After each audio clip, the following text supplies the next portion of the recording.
Joe Rogan is bigger than every single show at CNN combined and gets paid more than every single person at CNN combined. And he was 100% right about this thing through the entire time. No, he wasn't. Yes, he wasn't. Hold on. Okay. Hold on. Let me get this point out here. Tell me what he was right about. Okay, how about, you know what you just revealed last month on Pat's show about ivermectin? Yeah. Joe Rogan was saying that, and you were smearing him for saying that. Yeah. You literally said he's taking horse dewormer. Yes. He should be ashamed of himself. You Yes. pleaded with your audience to not take it. Yes. Then you come back around and you go, hey, Pat, you know what I just found out? Turns out this thing isn't for animals. That's Dave Smith taking washed-up former CNN host Chris Cuomo to task for shoddy reporting and blatant hypocrisy during the pandemic. Welcome to Nerk News, I'm Nerkish, and boy oh boy am I enjoying the downfall of establishment media pundits. First we have Don Lemon getting fired by Elon and pathetically groveling for publicity by playing the victim on shows like Bill Maher, only to have his YouTube channel views tank and be ridiculed by the host.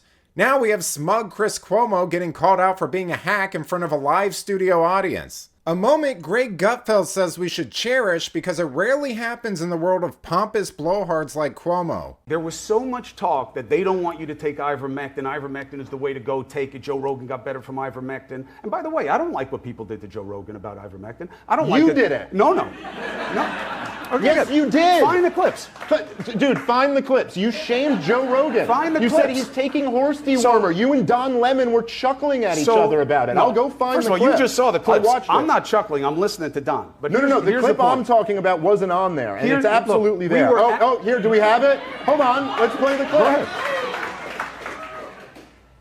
Injecting drugs for animals and horse. And people telling them to. Oh my God. What person? You know, you talk about cancel culture and who to shame. Ivermectin, a dewormer, really? They are shaming themselves. That's No one what it has is. to shame them. They're shaming themselves. So you're taking a dewormer right now, This Chris. is Chris, the you can't dewormer. apologize for that. You weren't being clear that it was this, right. and you know that, dude. You're being so dishonest right now, man. I'm not You being were dishonest. talking about ivermectin, the drug. You were not talking about was- this version of ivermectin. Come on, man. I mean, this is just embarrassing at this point, but it highlights how pundits like him have no problem distorting the truth or attacking people, because in their heads, they're the good guys. After all, they're just doing what they're told with the best information they had available, or whatever BS they tell themselves so they can sleep at night. You know, the worst part of all this is he can't even muster a proper apology. But during this moment, we really needed people, especially people who had a big platform. You were the #1 show at CNN, which is huge, almost as big as this show. And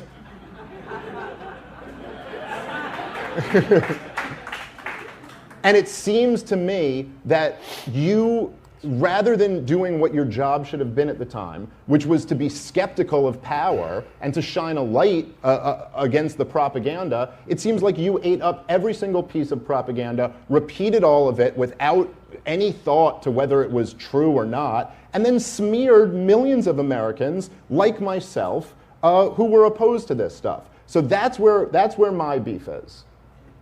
Chris, I understand your beef. Why would I not apologize? An apology is when you say something that you shouldn't have said, that was wrong to say, that you said for bad reasons, or you're trying to hurt. None of those apply. I hear your understanding of the pandemic. I don't agree. I lived it closer than you in many ways. Closer than any of you, probably, in many ways. And there were absolutely mistakes made. The idea that it was a totalitarian regime, that's hyperbole.